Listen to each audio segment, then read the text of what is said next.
Imagine getting out of a chair without thinking twice about it. Standing straight at the kitchen counter, carrying your own groceries.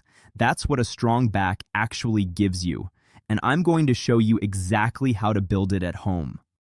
You don't need a gym, a trainer, or an hour a day. Just 5 gentle exercises, 20 minutes, a few days a week.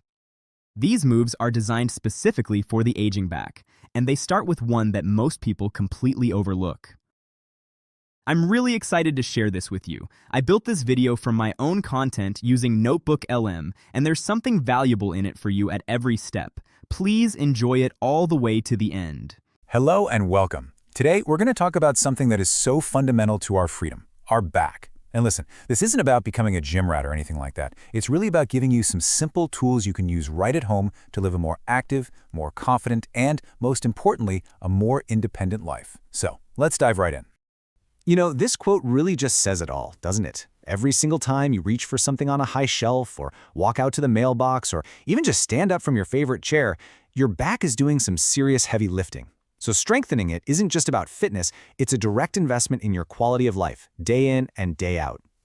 So here's our game plan for the day. We're going to start with the why this is so important. Then we'll cover the non-negotiable safety rules. After that, the fun part. We'll get into 3 simple but really powerful exercises. I'll show you how to build them into a weekly routine, and then we'll wrap up by talking about how to make it all a lasting habit. All right, first up, let's really dig into why your back is so incredibly crucial. We're going to connect the dots between these muscles and your everyday freedom, and I think you might be surprised by just how deep that connection really runs. What's so amazing here is how all of these things create this beautiful, positive chain reaction. See, when your back muscles are conditioned, they support your spine, and that right there improves your balance. Well, better balance dramatically lowers the risk of a fall. And when you can move with more confidence and less fatigue, your whole day just opens up. It's the difference between saying yes to a walk in the park and worrying if you're going to feel too wiped out halfway through. Okay, now before we even think about trying a single movement, we absolutely have to talk about the most important part, safety. Seriously, getting this right is the foundation for all your success. Please take a second to really let these rules sink in. If you have any ongoing conditions, a quick chat with your doctor is absolutely essential. Always warm up your body gently first. And remember, the goal here is slow, controlled movement. We're not rushing anything. Support is your friend, and that last point, that one's golden. Doing a little bit consistently is so much better than doing way too much once in a blue moon. And this is the most crucial rule of all. Please listen to your body.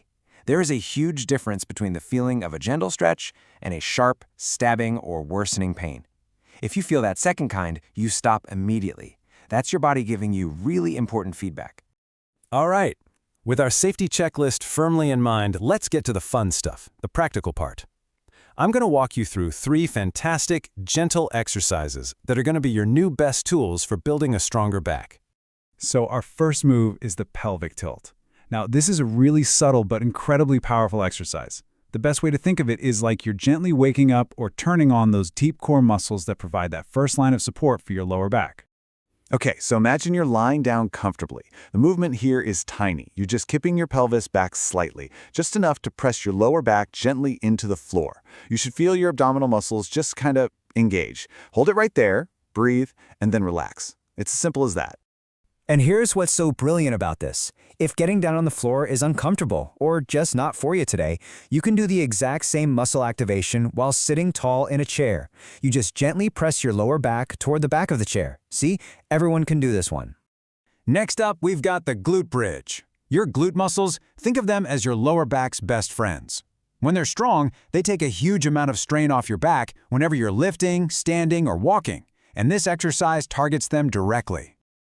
So you'll start in that same position as the pelvic tilt, but this time you're going to press through your feet and lift your hips just a little bit off the floor. You don't need to go high, just until your body forms a nice straight line.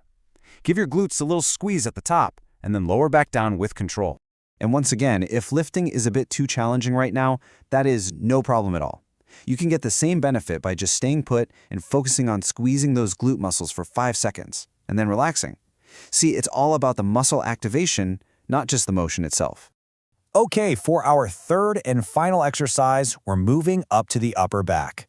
The seated row is just fantastic for improving your posture. When your upper back muscles are strong, they help pull your shoulders back, which reduces slouching and supports your entire spine. So, sit up straight and tall, almost like a string is pulling the top of your head toward the ceiling. Grab a resistance band if you have one, or honestly, even a dish towel works great. The key here is to pull your elbows straight back and imagine you're trying to pinch a little pencil right between your shoulder blades. So now you've got your 3 core exercises. But the big question is, how do you put them all together? Well, let's build them into a simple, super effective weekly routine.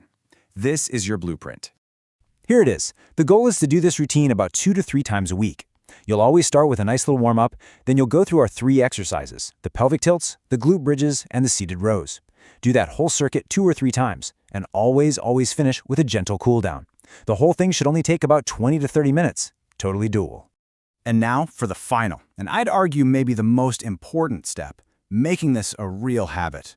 The real goal isn't just to do exercises, but to weave this feeling of strength right into the fabric of your life.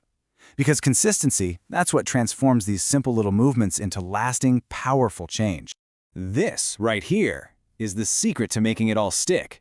You don't always need to carve out a big chunk of gym time. Instead, try attaching these small movements to things you're already doing every single day. Do a few pelvic tilts while you're waiting for your tea to steep. Try a set of seated rows during a commercial break. These little movement snacks, they add up to create real, lasting strength. So, how do you keep getting stronger over time? The rule is so simple and safe.